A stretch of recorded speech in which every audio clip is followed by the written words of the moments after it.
This story is titled, My Drunk Fiancé Accidentally Confessed in Front of Everyone. I've been cheating on this loser from day one. She humiliated me at the party, but I remained silent, plotting my revenge until dawn when she was on her knees crying at my door because I did something no one expected. Hey everyone, 33M, never thought I'd be that guy posting on this sub, but here I am. Buckle up, because this is going to be a wild ride. So here's the thing. Last weekend, I was supposed to be on an overnight trip with the boys to watch the game 2 states over. We'd been planning it for months, but Daryl's kid got sick at the last minute, so we had to cancel. No big deal, it happens. I figured I'd surprise Heather, 32F, my wife of 8 years, by coming home early. Yeah, I know how that usually goes in these stories, but trust me, what happened next was somehow worse than walking in on her with another dude. As I pulled into our driveway around 9 p.m., I noticed several cars parked outside. I recognized Michelle's Subaru and Kathleen's Honda right away.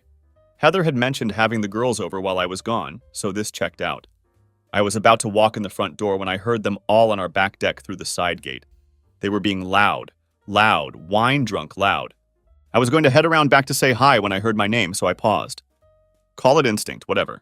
Griffin is just so... I can't even! Heather was slurring her words slightly. The girls all giggled. OMG, I still can't believe you've kept this going so long, Michelle's voice rang out.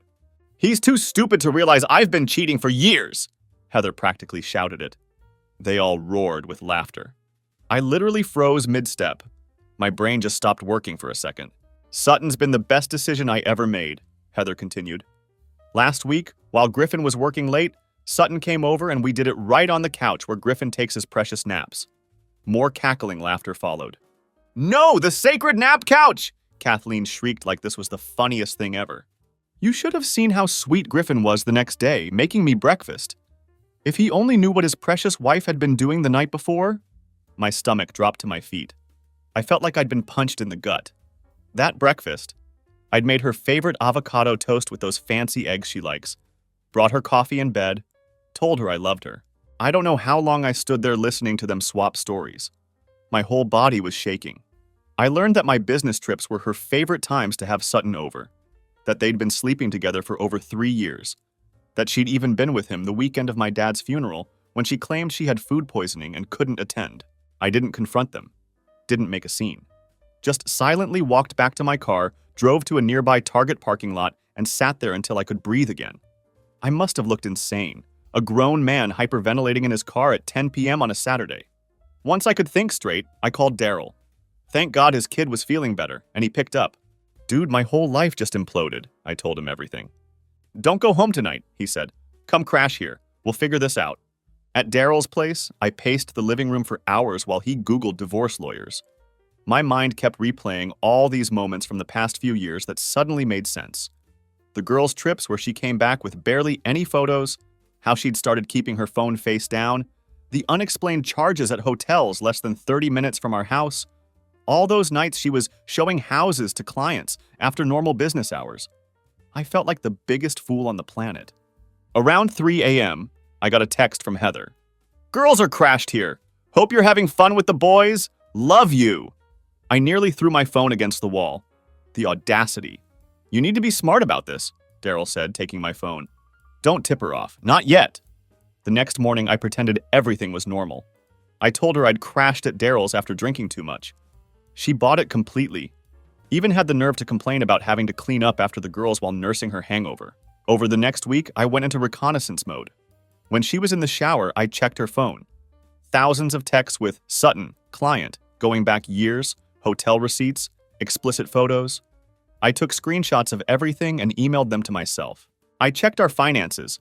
Hundreds of unexplained charges at restaurants I'd never been to, lingerie I'd never seen. She'd even used our joint account to book a weekend getaway while I was at my dad's funeral. Each discovery was like another knife in my chest. 8 years of marriage, all the times I defended her to my family when they said she seemed self-centered, all my plans and dreams for our future, our talks about starting a family next year, all lies. I met with a divorce attorney on my lunch break, the most aggressive one in town according to Google reviews. She laid it all out for me, document everything, secure my finances, prepare for the storm. Griffin, I see this every day, she told me. You're doing the right thing by not confronting her yet. The more prepared we are, the better position you'll be in.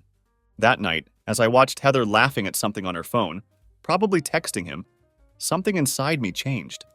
The pain was still there, but suddenly it was like ice water in my veins instead of fire. I realized I didn't just want out of this marriage.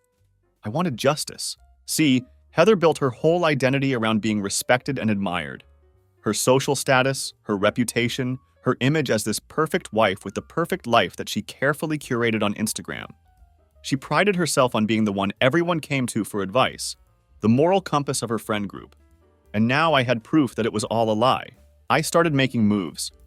Transferred half our savings to a new account in just my name, password-protected important documents, made a detailed list of all our assets, photographed everything valuable in the house. All stuff my lawyer recommended.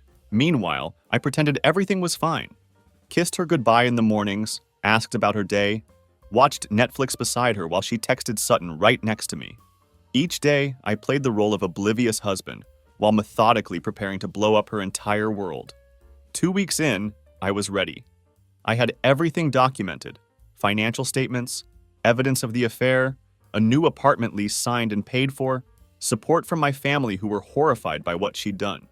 The hardest part was keeping my cool when she'd look me in the eyes and lie, when she'd say, "I love you," before bed, when she suggested we start trying for that baby next month. Each time I wanted to scream in her face, but I stayed calm because I knew something she didn't.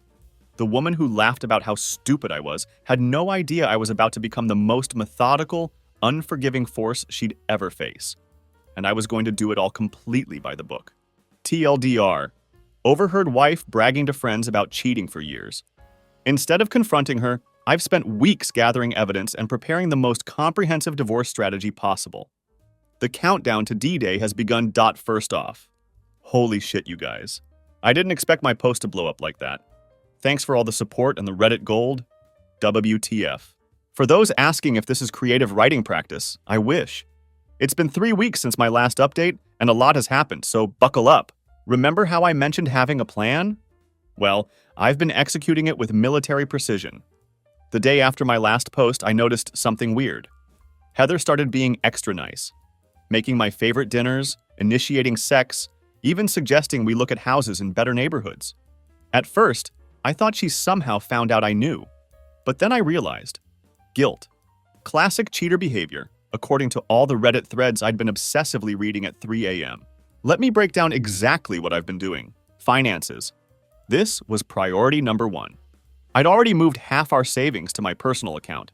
Next, I documented every single expense related to her affair. Those hotel charges, itemized the dinners she claimed were with clients, but were actually with Sutton, spreadsheet the lingerie she bought for him, photographed the receipts. My lawyer said this could be considered dissipation of marital assets. Basically, she spent our money on her affair. I also froze our joint credit cards, told her there was suspicious activity and the bank was sending new ones. Technically true, LOL. This gave me time to remove her as an authorized user on my main card. The look on her face when her card got declined at Sephora? Priceless.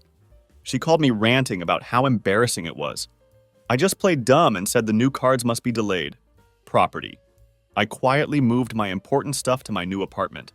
Not everything at once, just irreplaceable things like my dad's watch, family photos, and important documents. I did this while she was showing houses, aka screwing Sutton. Each time I moved something out, I replaced it with a cheap duplicate or just rearranged things so she wouldn't notice. The evidence packet. This is where Daryl was clutch. He helped me compile everything into what we called the nuclear file. Screenshots of texts, photos, hotel receipts, credit card statements, a timeline of her affair, and a USB with recordings of her phone calls with Sutton were in a one-party consent state. I made multiple copies. One for me, one for my lawyer, one for Sutton's wife. Yeah, I found her. Laura seems like a nice lady who had no idea. And one that would eventually go to Heather's parents. The social angle. This was tricky. I wanted to control the narrative before Heather could spin some BS story making me the bad guy, so I started having guy talks with our mutual friends. Nothing obvious, just mentioned how Heather seems distant lately, asking if marriage is supposed to feel this lonely sometimes, planting seeds of doubt without revealing what I knew. I also took screenshots of Heather's Instagram where she portrayed our marriage as hash relationship goals while she was actively cheating. The hypocrisy was next level. Then came D-Day. I picked it strategically, the day of Heather's big client appreciation event that she'd been planning for months. Here's how it went down. That morning, I acted completely normal. Made coffee, kissed her goodbye, told her good luck with her event. She left looking confident as hell in her expensive outfit that I now realized I'd basically paid for her to look good for other men. At exactly 10 a.m., I sent the evidence package to Sutton's wife via courier, included my phone number if she wanted to talk. By noon, all hell broke loose. I was at my new apartment when the texts started flooding in. Why is Sutton's wife calling me? Did you talk to her? Answer your phone. I didn't respond, just watched the messages pile up. Then, Laura, Sutton's wife, called me. We talked for almost an hour. She was devastated but grateful, I told her. Apparently, Sutton had been gaslighting her for years about her paranoia. She told me Sutton was now frantically trying to save his marriage, which meant throwing Heather completely under the bus. By 2 p.m., Heather's client event was in shambles. She had to leave early because of the emergency. She kept calling me nonstop. At 3 p.m., I sent a brief factual email to her parents. No emotional language, just the timeline and key evidence. I've always respected them, and they deserve to know who their daughter really is. I explained I didn't want to hurt them, but I couldn't let Heather control the narrative. By 6 p.m., I was sitting calmly in our living room when Heather finally came home. Her mascara was everywhere, and she looked like she'd aged 10 years in one day. She started with anger. How dare I tell Laura? How could I betray her like this? Then quickly moved to bargaining when she realized I wasn't reacting. She tried everything. Tears, screaming, seduction, more tears. I just sat there, calm as a cucumber, and said, "We both know exactly what's going on." Then I handed her the divorce papers my lawyer had prepared. The color drained from her face when she realized this wasn't a spontaneous reaction, that I'd been planning this for weeks while sleeping next to her every night. That's when she noticed some of my things were missing. I told her I'd be staying elsewhere and that she had 3 days to figure out her living situation before I informed our landlord about the breach of our lease agreement. We had a morality clause, another thing my lawyer found useful. The next few days were interesting. She swung between threatening me, "You'll never get away with this," begging, "We can fix this. It was just physical. I've always loved only you," and trying to play the victim. "I was lonely. You work too much." Meanwhile, her social circle was imploding. Michelle and Kathleen ghosted her once they realized their role in this might become public.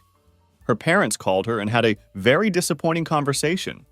Her mom's words when she called to apologize to me. And Sutton, that coward, was in full damage control with his wife, telling her Heather was obsessed with him and wouldn't leave him alone.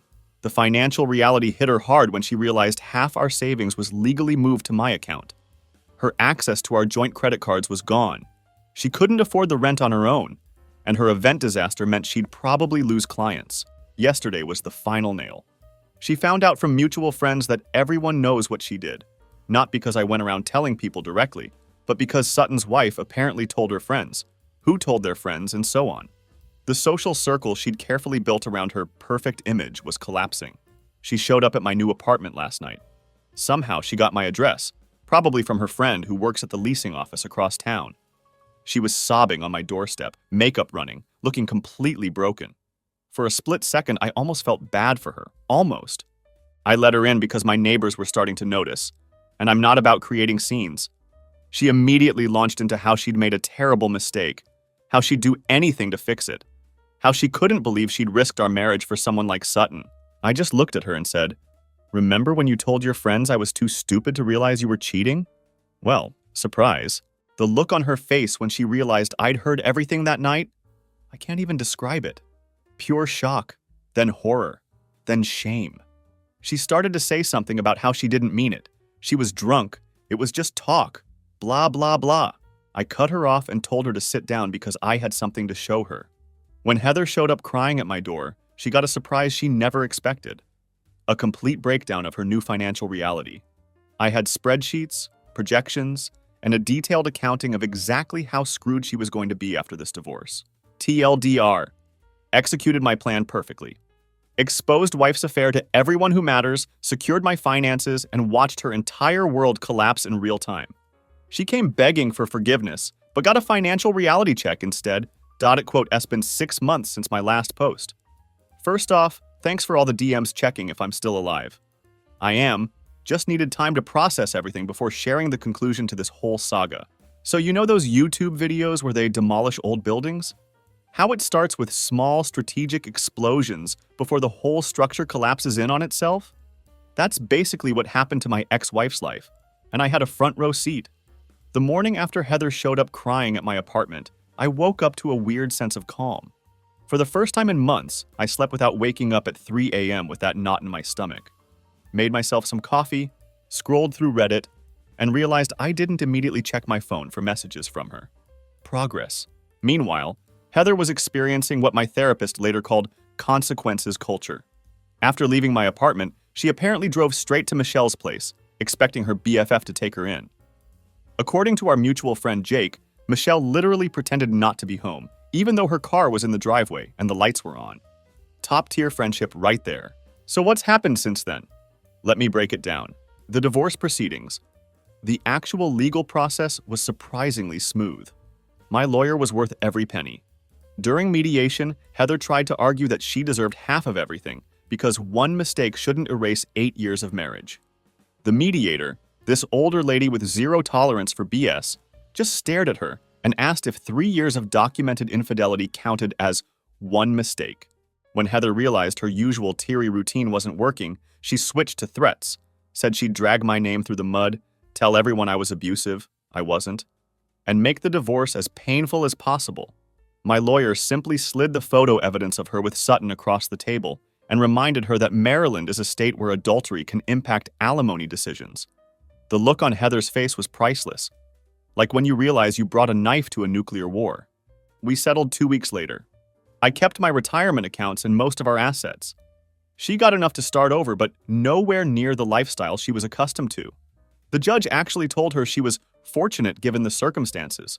The financial fallout. This part was tough to watch, even for me. Heather had to move in with her parents in their retirement community. At 32, from our luxury apartment to a guest room with floral wallpaper and a twin bed she'd had since high school.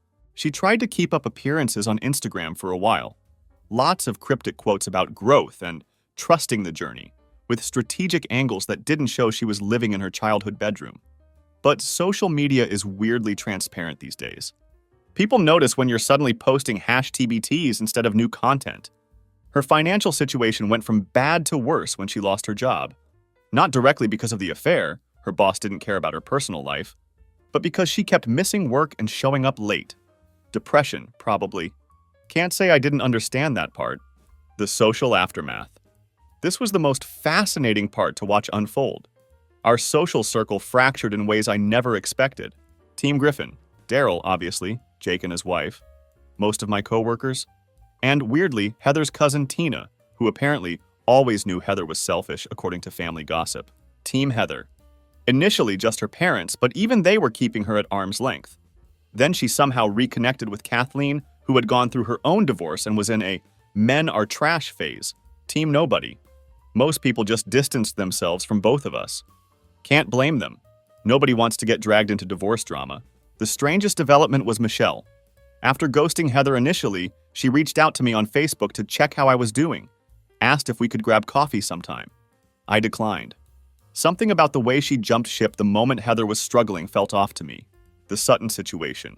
Laura, Sutton's wife. And I kept in touch. Not romantically. We were just two people processing similar betrayals. We'd grab lunch every few weeks and update each other. Sutton apparently tried reconciliation tactics straight out of a bad rom-com, standing outside their house with a boombox, sending massive flower arrangements to her workplace, even trying to get their pastor involved. None of it worked. Laura filed for divorce 3 weeks after D-Day and moved in with her sister in Pennsylvania. Last I heard, she's dating a kindergarten teacher who coaches Little League on weekends. Good for her. Sutton tried to reach out to me, sent this long text about how we're both victims and how Heather pursued him aggressively. I just responded with which felt both dismissive and perfectly adequate. My personal journey. This part's harder to write about. The first month after moving out, I basically became a hermit. Worked, came home, ordered DoorDash, binged whatever was new on Netflix, slept, repeat. My apartment looked like a college dorm. Mattress on the floor, one pot, two plates, no decoration. Daryl finally staged an intervention, showed up one Saturday morning with bagels, and forced me to actually talk about how I was feeling. I'm not much of a crier, but man, that day was rough. Told him things I hadn't even admitted to myself. How beneath the anger, I was just sad. Sad about the years wasted. Sad about the future I thought I had. Sad that someone I trusted completely could betray me so casually. After that, I started therapy. Found this guy through BetterHelp who specialized in betrayal trauma. He didn't try to push reconciliation or forgiveness or any of that Hallmark card BS. Just gave me practical tools to process what happened and move forward. Small steps followed. Got a proper bed frame. Joined a local soccer league. Actually accepted invitations to social events instead of making excuses. Started cooking again instead of living off of frozen pizzas and protein shakes. 2 months ago, I went on my first date since the divorce. Nothing serious, just coffee with a woman I met through the meetup hiking group I'd joined. It was awkward AF. I'd forgotten how to have a normal conversation with someone new. But it was a start. The final confrontation. Last week, something unexpected happened. I was at Home Depot buying paint for my new place. Finally got tired of staring at white walls when I literally bumped carts with Heather. She looked different. Hair shorter, clothes less flashy. For a split second, neither of us knew what to do. Then she asked if we could talk for a minute. Against my better judgment, I said yes. We sat on a bench outside, both holding our Home Depot bags like shields. She started with an actual, genuine apology. No excuses, no blame shifting, just acknowledged how badly she'd hurt me and how she'd been working on herself to understand why she'd done it. I won't lie. Part of me was waiting for the manipulation, the tears, the attempt to get back together, but it never came. She just wanted me to know she was sorry, that she was in therapy too, and that she hoped I was doing okay. Then she told me she was moving to Chicago for a fresh start, had an interview lined up, and was staying with a college friend until she found her own place. The weirdest part? I realized I felt nothing. Not anger, not pain, not even satisfaction at how things had turned out. Just nothing. Like watching the finale of a show I'd stopped caring about halfway through. We said goodbye awkwardly. No hug, just a nod. As she walked away, she turned back and said something that stuck with me. I know it doesn't matter now, but I really did love you. I just didn't know how to love anyone properly, including myself. I stood there watching her drive away, thinking about how 6 months ago that interaction would have destroyed me all over again. Now, it was just a strange Tuesday afternoon errand with an unexpected bump into someone from my past. Where I am now, my new place is coming together. It's smaller than the apartment we shared, but it's mine. No emotional landmines, no memories lurking in corners, just a space that's slowly beginning to feel like home. Work is good. Friends are good. I'm good, most days anyway. There are still moments when a song comes on or I see something that reminds me of her, and it stings. But those moments get fewer and further between. Yesterday, I deleted all the evidence files from my computer. Kept backups on a drive locked in my safe just in case. But I don't need those screenshots and timelines taking up space in my digital life anymore. It felt symbolic somehow, like clearing browser cache, but for my actual life. I've started dating someone new, taking it slow. She knows the basics of what happened, but not the ugly details. She's patient with my trust issues and doesn't push when I need space. It's too early to know if it's going anywhere, but it's nice to feel that potential again. As for Heather, I heard from her mom, who still sends me birthday cards weirdly, that she's actually doing okay in Chicago. Got the job, found an apartment, making new friends. Part of me is genuinely glad. Not because I wish her well particularly, but because it means this chapter is truly over for both of us. The woman who laughed about me being too stupid to see her betrayal ended up learning the hardest lesson of all. That actions have consequences. That reputations take years to build but moments to destroy. And that once trust is broken, some things can never be repaired. And me? I learned that I'm stronger than I knew. That starting over isn't the same as giving up. And that the best revenge isn't destroying someone else's life. It's rebuilding your own, better than before.